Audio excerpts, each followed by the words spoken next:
On 4:30 a.m., October 20th, 2025, Black Sea, a silent bay near Kherson. The water is black, cold, and nearly windless. The world is asleep. But beneath that surface, something is already underway. Something no briefing paper in Moscow believed was possible this deep into Russia's designated safe zone. Because tonight, safety is an illusion. A single small drone, 20 feet long, skims the waves like a shark hiding just beneath the surface. No spotlights, no radio chatter, no engine roar, just black sea, black horizon, and a very quiet, very patient hunter closing distance second by second. Tonight, the cost of underestimating the future will be measured not in theories, but in steel, fire, and silence. This wasn't supposed to happen. Russia believed it had resecured the Black Sea. After a months-long negotiation with Turkey, Moscow quietly got the ammunition corridor reopened, a logistics artery they believed would break the stalemate on the Kherson front. It was a private victory the Kremlin never needed public applause for. It represented predictability, rhythm, routine, something wars crave but rarely ever get. So on this calm, late October night, when 500 tons of ammunition began drifting south via a Rapucha-class landing ship, there wasn't panic on board. There wasn't urgency. There wasn't dread. The mission was routine. The danger, allegedly neutralized. The captain was asleep. The midwatch was relaxed. Some off-duty sailors were drinking vodka below deck. Everything about the night felt boring. And that's exactly when modern warfare prefers to knock. Because in this new era, the battlefield no longer waits for permission. It does not warn you. It doesn't need jets or fleets or million-dollar missiles. Sometimes, it's just a remote operator in a dark bunker, miles away,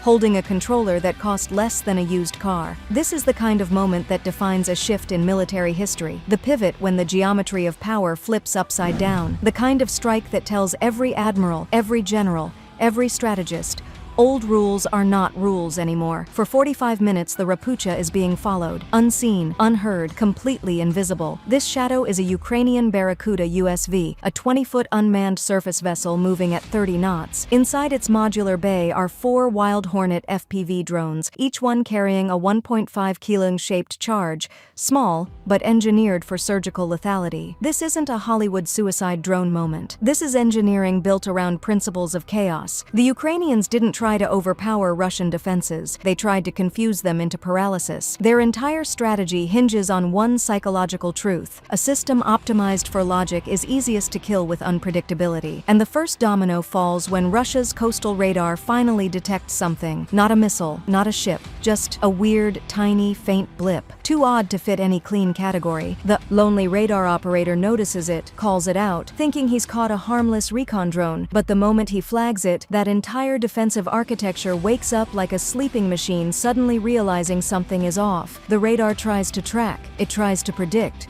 it tries to solve the path, but the Ukrainian operator deliberately feeds it nonsense. He launches the first Wild Hornet FPV from the Barracuda, and instead of flying toward the ship, it flies perpendicular, hugging the waves, performing chaotic corkscrew flight patterns.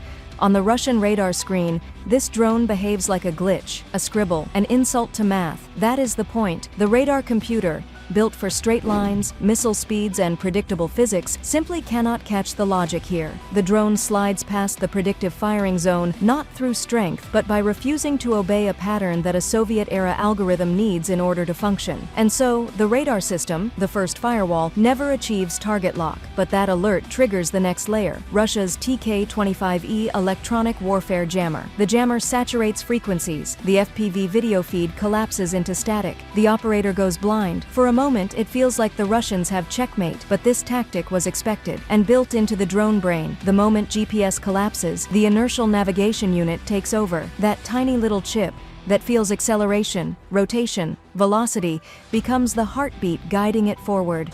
Not satellites, not external guidance, just physics. Simultaneously, the Barracuda becomes a close-range signal booster, punching a high-gain control signal through the wall of Russian jamming noise. The screen flickers back, control restored. And now, the real swarm begins. 2 more drones launch, each one dancing through this invisible electromagnetic war. The Russian EW officer, watching his console, realizes his multi-million-dollar system is failing against small hardware that could be purchased online. He's in the middle of a game where the enemy is rewriting the rules while the match is already underway. And then, the final firewall wakes. Russia's AK-630 CIWS opens fire. 5,000 rounds per minute shred the night sky, tracers streaking like fireflies on caffeine.